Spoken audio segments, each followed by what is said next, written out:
Good morning, everyone, and a good morning it is. I'm so excited and so grateful to President Biden for the Build Back Better vision that he has put forth. But what I want people to know is that this bill is for you. If you're a woman with children at home and want to return to the workforce, if you have people with disabilities at home and need home health care, if your children are little and you want universal pre-K, children learning, parents earning, if someone is sick in your family, you need family and medical leave paid, the list goes on.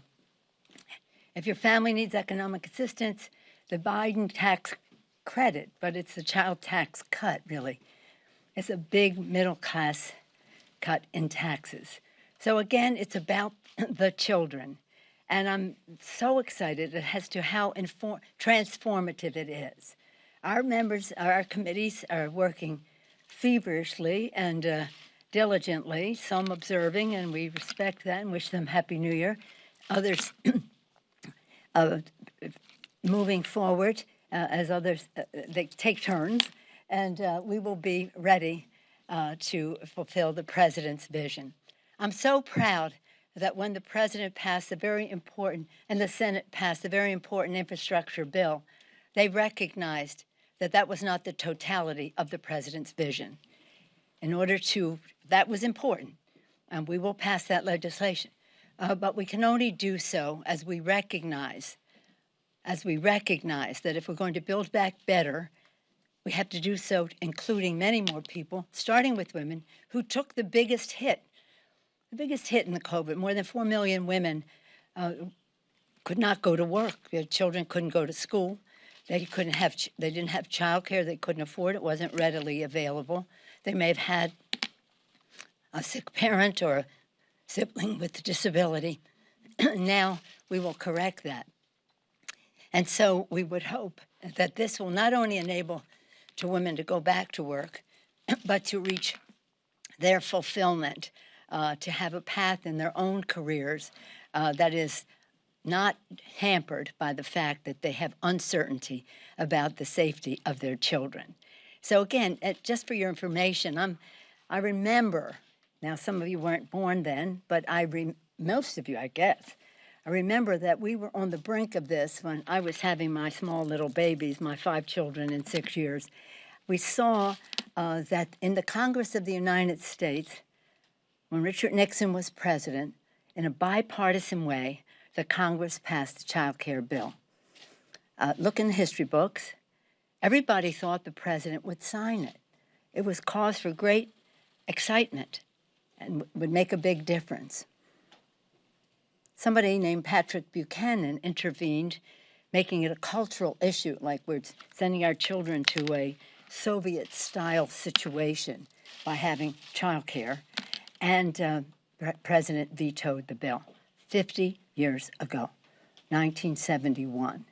So it's long, long, long overdue that we recognize the importance of our children and their care, the value of women in the workplace, and the only way that we can truly build back better is with women in the workplace. So that's why this is my theme all along with our members has been Build Back Better with women. Remarkable transformational initiatives in this legislation, all of them long overdue, many of them standard fare in other developed countries, sorely lacking in our country. And so it would be, again, to thank the president for his vision. As important as infrastructure is, and we support that, it is not the totality of his vision.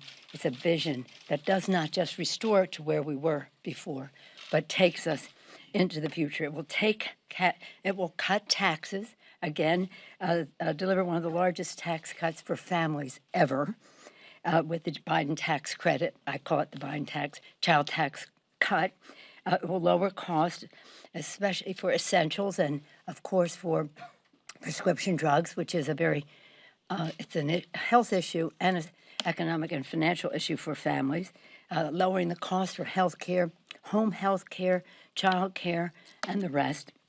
And it will create jobs, millions of jobs, good-paying jobs, while tackling the climate crisis and advancing economic justice. For the children, that's my why to be in Congress or in the public service is for the children. And we owe it to our children to pass on a planet in a very responsible way.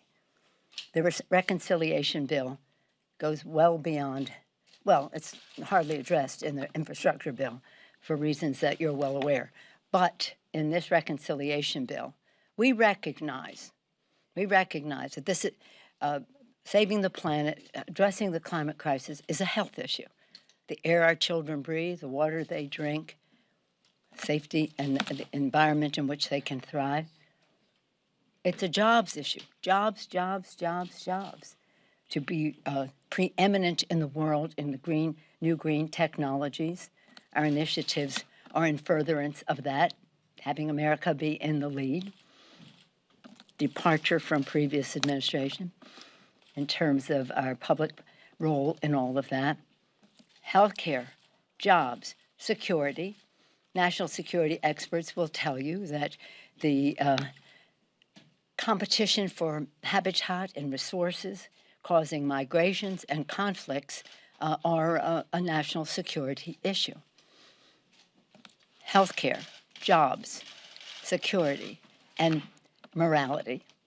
If you do believe that this planet, as I do, that this planet is God's creation, then we have a moral responsibility to be good stewards of it. But even if you don't share that religious belief, everybody knows that I hope everybody accepts the fact that we have a moral responsibility to our children to pass on this planet in the most responsible way possible.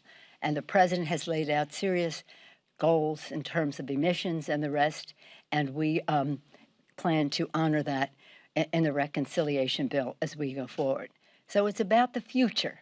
It's about building back better, not reinforcing the past, but taking us into the future for the children. On another note, as we see the wildfires in the West, we see them at home. The smoke, it's so devastating. As you see the floods of Ida, the storms of Ida in the south and in the northeast, Mother Nature is not happy with us in terms of how we recognize what challenges face us. Climate crisis is real. Human behavior has an impact on it. We have public policy proposals that I hope would be bipartisan. However, the fossil fuel industry weighs in very heavily. Some of people on the other side of the aisle, you would think they would have taken the initiative on this, knowing what they do about energy. You would think they would realize that it's going to be a fiduciary responsibility for them to their shareholders, for them to grasp the future. Let's hope that that will become the case as more public awareness exists as to what our possibilities are. So I just wanted to, as you know, when I was speaker before, maybe you don't know, that was my flagship issue, climate. We passed the biggest energy bill in the history of our country, working with President George Bush. The other part of it was two-pronged. The climate part of it we passed in the House, couldn't pass in the Senate. But now we want to move forward with very significant legislation. I just want to say, in terms of this weekend, we will all be sadly continuing our grief over what happened on 9/11. We're coming upon the 20th anniversary. Our hearts and thoughts and prayers are with those families forever, always. But on those occasions, we show special deference. I want to salute the president for his calling for the declassification of certain of the documents that a review of the documents related to September 11th terrorist attacks, including those previously classified documents regarding to Saudi Arabia's possible involvement. So thank you, Mr. President, for that. Again, our thoughts and prayers go out to all of those affected by the wildfires by Ida, north and south. It's so tragic that so many people lost their lives. We have to face the reality that there are many reasons why that happened. We need better infrastructure, but we need better recognition of the impact that climate crisis places on that. Be pleased to take any questions you may have. Yes, ma'am. Madam Speaker, we just got a letter. We saw the letter that Secretary Yellen had sent you Yes. about the debt ceiling. And she wrote in there that she expects those extraordinary measures to expire sometime in October. What is your plan to deal with the debt ceiling? And does that letter impact your thinking about it? Because she said irreparable damage could be done if that's not addressed. Well, I appreciate your question. I do have the letter. Just got it this morning, as you know. And she does say that we have just until mid-October with any of the unusual, hopefully by mid-October, unusual measures that the Secretary of the Treasury has at her disposal. We will, let me just say, the Constitution says that full faith and credit of the United States is not to be in doubt. It shouldn't be. I don't know how we got this custom of having to deal with it each year because it is controversial. During the Trump administration, which amassed over $7 trillion in debt, and that's what this debt ceiling lift is paying for. People say, oh, you just want to spend money. No, we're paying the credit card, the Trump credit card, with what we would do to lift the debt ceiling. And when President Trump was president, we Democrats supported lifting the debt ceiling because it's the responsible thing to do. I would hope that the Republicans would act in a similarly responsible way. Now, go back when President Obama was president and the Republicans were insisting on not lifting the debt ceiling, eventually we did, but when they were saying they weren't going to, even the threat of not lifting it lowered our credit rating. Totally irresponsible. So hopefully we don't get in a situation like that. We'll have several options. We'll make them well known to you as we narrow and as we go forward. But it has to happen. Again, 3 times during the Trump administration, we all cooperated to get past this, and hopefully they will be responsible. Follow-up, are Democrats willing to act alone if they have to? I'm sorry? Are the Democrats willing to act alone to raise the debt ceiling if they have to? Would you put it in reconciliation or something like that? We won't be putting it in reconciliation, no. Good morning, thank you. On Afghanistan. Chad gets in because he's a regular, and we give deference to I saw you regulars. Monday and Tuesday. Yeah, Monday and Tuesday. In the hall. Yeah. So thank you. On Afghanistan, we've Yes. seen some videos of women being beaten by the Taliban. I know you're very concerned about the women there, but I know that you are also not a fan of how some of these tech companies have handled social media, and specifically whether or not some of these videos should be allowed to stay on their platforms. And as this speaks to Section 230, are you concerned that these social media firms have not taken action to take down that sort of offensive content as it pertains to Afghanistan? Well, I'm concerned about offensive content on the social media platforms, even beyond Afghanistan. But this is highly dangerous, immediate in its impact, and I would hope that they would act in a responsible way, and we have to call them out on it. In terms of Afghanistan, been there maybe 9 times, I think, to Afghanistan every term since 9/11, and mostly we went to thank our troops as a national security issue. That's the purpose of a CODEL, first and foremost, U.S. security, and to thank our troops and to get a measure of what is happening there. But we always, always, always had as another priority what was happening with women and girls in Afghanistan. That was bipartisan. It was bicameral, House and Senate. It was White House as well as Congress. And it was the American people. A large part of the support for our presence in Afghanistan stemmed from the fact that we were concerned about opportunities for or not for girls and women. And I've visited children all over the country, women and girls all over, not just in Kabul, but to see the new lives that they had. And it's 20 years. So you see that some of these girls, these young women, have not known another life except that they could go to school and the rest. And so we will shine a very bright light of transparency on what's happening there for girls. I think the president made the right decision to leave Afghanistan. I think we should have left a long time ago. We should have stayed longer in the beginning to get the job done. We only routed the Taliban. We did not defeat them. And then we left to go to Afghanistan, to Iraq. But having said that, over time, I think we should have left sooner. I do think that the historic evacuation of 120,000 people was remarkable, and I commend the administration for that. This is never easy. That's not always complete right from the start, but it was remarkable, even though it got off to a hazy start. And now we go forward. But the platforms of these, social media is a double-edged sword. It has great things in terms of communication and the rest, and it has enabled people like the QAnon to find each other and grow to 2 million people. Thank you, Facebook. And so they should know better now that they've been through that experience when it comes to what's happening in Afghanistan. Madam Speaker. Let me see. Whoever our regulars. How about a woman? Okay. Hi, thank you.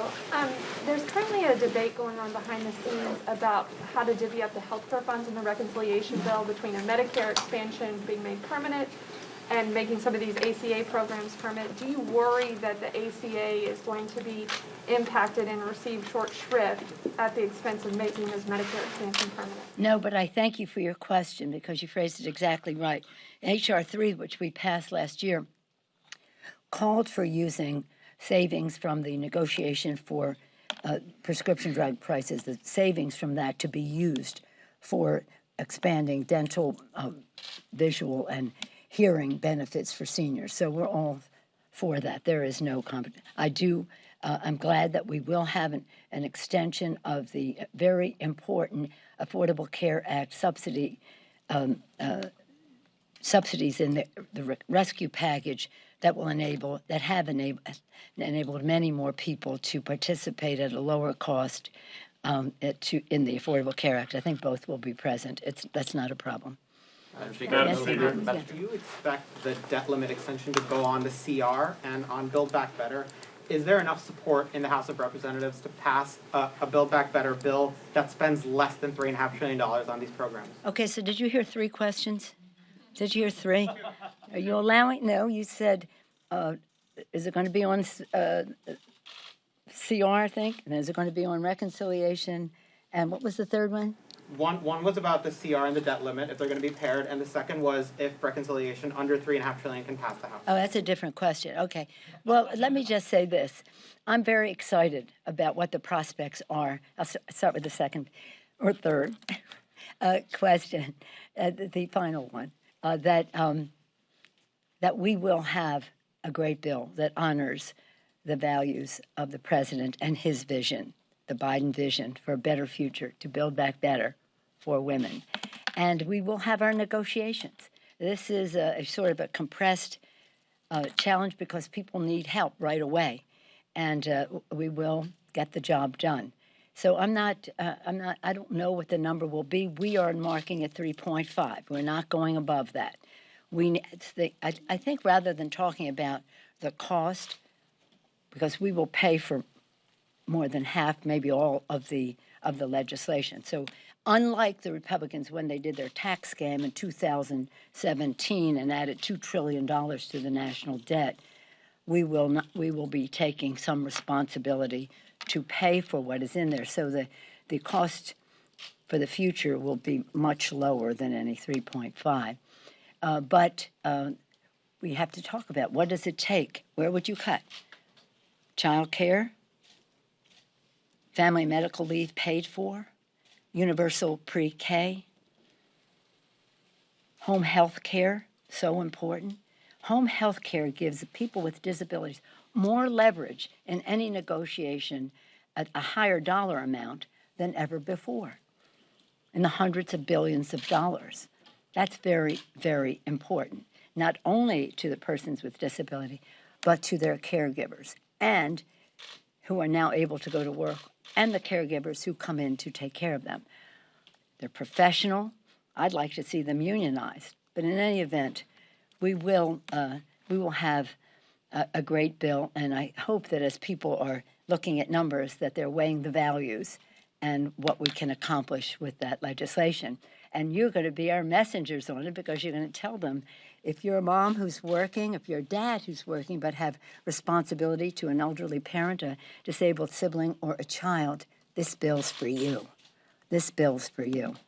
I'm not here to talk about where we would put the debt limit, but it won't be on reconciliation, as I mentioned. Madam Speaker. Madam Speaker. Madam Speaker. Yes, sir. Wait. On Capitol security, have you been briefed at all on the Justice for J6 rally that's planned for September 18th? And if so, are you concerned that this could be a replication of January 6th? Well, there are some briefings going on at the appropriate level to the Committee of Jurisdiction in our House, which is House Administration, and then we will be briefed after that. I'll have an announcement about that, but I don't want to say it right here because it involves other people in terms of briefing and knowledge of what is going on. But I thank you for your question. Are you planning to re-erect the fence, reinstall the fence? Do you have a view on that? Necessarily, no. Well, we intend to have the integrity of the Capitol be intact. I'm not going into any specifics in that regard. Let me just say, and I appreciate your question, because what happened on January 6th was such an assault on this beautiful Capitol, a Capitol under the dome that Lincoln built during the Civil War. President Lincoln, when they told him you shouldn't spend the steel and the whatever else, the materials, on a dome when we're fighting a war, and he said, no, we must show our strength and we must show that we can move forward at the same time as we protect our Union. That's the story of the dome built by Abraham Lincoln to demonstrate who we are as Americans, resilient and strong. So when they made the assault on the building, that was one thing. But the fact is they also made an assault on the Constitution of the United States. January 6th is not just any random day. It is a day prescribed in the Constitution of the United States for the Congress of the United States to accept the results of the election as put forth by who won the Electoral College. So sad that even with the horror, the defecation, the physical violence, the crudeness of it all, of that assault on the Capitol, and I was insistent, and Senator McConnell, we all agreed in leadership that we would come back. We were not going to resume someplace else. We were going to come back, not in an undisclosed location, but in the Capitol of the United States. That even after all of that, a majority of the Republicans in the House voted not to accept the certification of the Electoral College. And now these people are coming back to praise the people who were out to kill members of Congress, successfully causing the deaths. Successfully is not the word, but that's the word, because it's what they set out to do, of our law enforcement. So this is, whatever your questions are, understand how strongly we think about this. I don't want to say feel.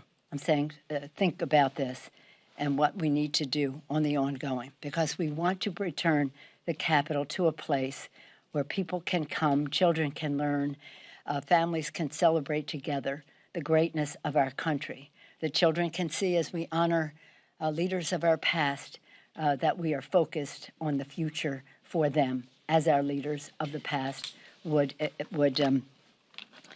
insist upon. So it is, we'll be giving up some further information, but not right now. So thank you all. Don't forget, if you have a child at home, a person with disabilities, a senior who needs care, if you are a man or a woman, it's not just about women, but largely women have borne the responsibility of being caregivers at home. If you're a caregiver, understand that your profession will be respected, that it is needed, that it is compensated for, and that you are trained for. So this is, again, transformational for the children. Build Back Better with women, because when women succeed, America succeeds. Thank you all very much. Do you want to know about this mask? This mask is a mask that was made by the woman who sewed the AIDS quilt. Her name is Gert, and she is a fabulous person. We all made our patches for the quilt and continue to do so. And it's enormous. It's now returned to San Francisco from Atlanta, where it had been domiciled for a while with John Lewis about almost 2 years ago. We made the transfer back. But this has on it scissors, spools, buttons, all kinds of things, pins, pin cushions, and the rest of that. I like to have it close because the AIDS issue is one that if you had told me 30 years ago when I first came to more than 30, that we would not have a cure by now, I would not possibly have believed you. But we have proved the quality of life. It's a very big priority for me. And as we see COVID and the rest, we want to make sure that as we address it, that we're not, that we are learning from it for other pandemics as well. Thank you all very much.